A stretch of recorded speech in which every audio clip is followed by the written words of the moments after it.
মোহতারাম, বিশেষজ্ঞরা বলতেছেন যে এই ভয়াবহ বন্যা প্রতি বছর যে হচ্ছে, শুধুমাত্র পানি বাড়ার কারণে হচ্ছে না, পানি পাস না হতে পারার কারণেও হচ্ছে।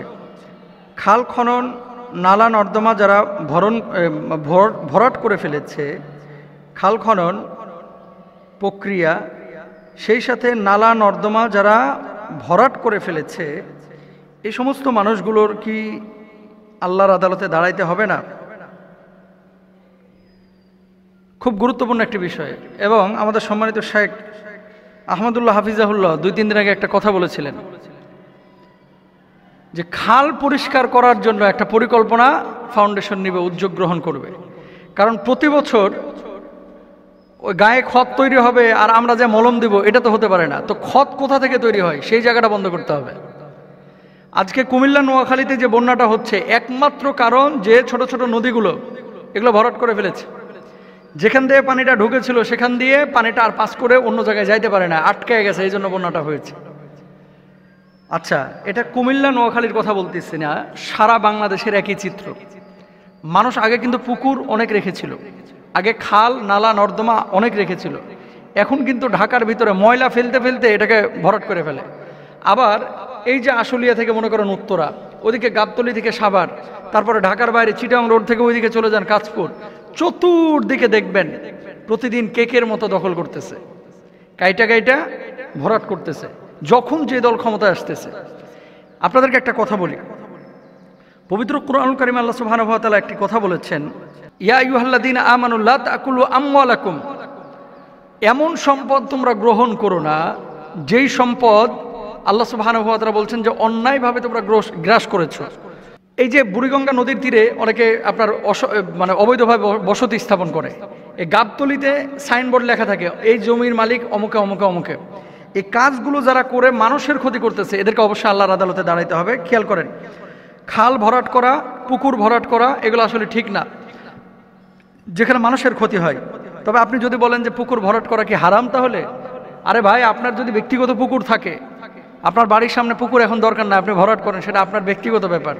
কিন্তু এই পুকুরের কারণে গোটা মহল্লাবাসী যদি হুমকির মধ্যে পড়ে যায়, তাদের জীবন বিনাশ হওয়ার সম্ভাবনা থাকে, বন্যা হওয়ার সম্ভাবনা থাকে, তাহলে এই জায়গাটায় আপনি পুকুরটা ভরাট করতে পারবেন না এতগুলো মানুষের ক্ষতি করে। এবার আসেন, রাসূল আকরাম সাল্লাল্লাহু আলাইহি ওয়াসাল্লাম হাদিসে কি আছে? আল্লাহর হাবিব বলছেন, যে ব্যক্তি অন্যের ক্ষতি সাধন করে, আল্লাহ তাআলা তা দিয়েই তার ক্ষতি সাধন করেন। যে ব্যক্তি অন্যকে কষ্ট দেয়, আল্লাহ তাআলা তাকে কষ্টের মধ্যে ফেলেন। তাহলে অন্য মানুষের ক্ষতি করার আগে, বিপর্যয়ের আগে নিজের ক্ষতিটাও একটু মাথায় রাখতে হবে। আপনি যে আরেকজনের জন্য কূপ খনন করতেছেন, ওই কূপে কিন্তু আপনি নিজেই পড়বেন। এই হাদিস থেকে বোঝা যায়, তিরমিজি শরীফের হাদিস 1940 নাম্বার। কি বলছেন আল্লাহর নবী? অন্য কারোর জন্য, যে ব্যক্তি অন্য কারো ক্ষতি সাধন করে, আল্লাহ তাআলা তা দিয়েই তার ক্ষতি সাধন করেন। খেয়াল করেন, অন্যায়ভাবে একজন মানুষকে কেউ আঘাত করেছে, আরেকজন মানুষের সম্পদ গ্রাস করেছে, আরেকজন মানুষকে হত্যা করেছে। অনেক মানুষ এরকম দেখা যায়, ইতিহাসেও পাওয়া যায় যে সে হত্যা করেছিল, তাকেও হত্যা করা হয়েছে। হযরত হুসাইন রাদিয়াল্লাহু তাআলা আনহুকে যারা শহীদ করেছিল কারবালার প্রান্তরে, একটারও কি স্বাভাবিক মৃত্যু হয়েছিল? না, এদেরকেও কিন্তু এভাবে মারা হয়েছিল এবং লাঞ্ছনাদায়ক মৃত্যু তাদেরকে দেওয়া হয়েছিল। এরকম বাংলাদেশেও পাবেন।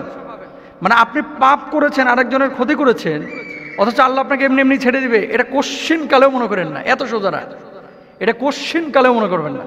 আপনি একজনের ক্ষতি করবেন আর আল্লাহ তাআলা আপনাকে এমনি এমনি ছেড়ে দিবে, ভুলেও এই কথা মনে করবেন না, মানে বিপদে পড়বেনই আপনি। এরপর আসেন, আবু বকর সিদ্দিক রাদিয়াল্লাহু তাআলা আনহু, তিনি বলছেন, নবীজি সাল্লাল্লাহু আলাইহি ওয়াসাল্লাম এই সাহাবী কিন্তু বেশি হাদিস বর্ণনা করেন নাই, সামান্য কয়েকটা হাদিস বর্ণনা করেছেন। তিনি হাদিসের মধ্যে বলতেছেন কি, যে ব্যক্তি কোনো মুমিনের ক্ষতি সাধন করে অথবা তার বিরুদ্ধে ষড়যন্ত্র করে, সে আল্লাহর পক্ষ থেকে অভিশপ্ত।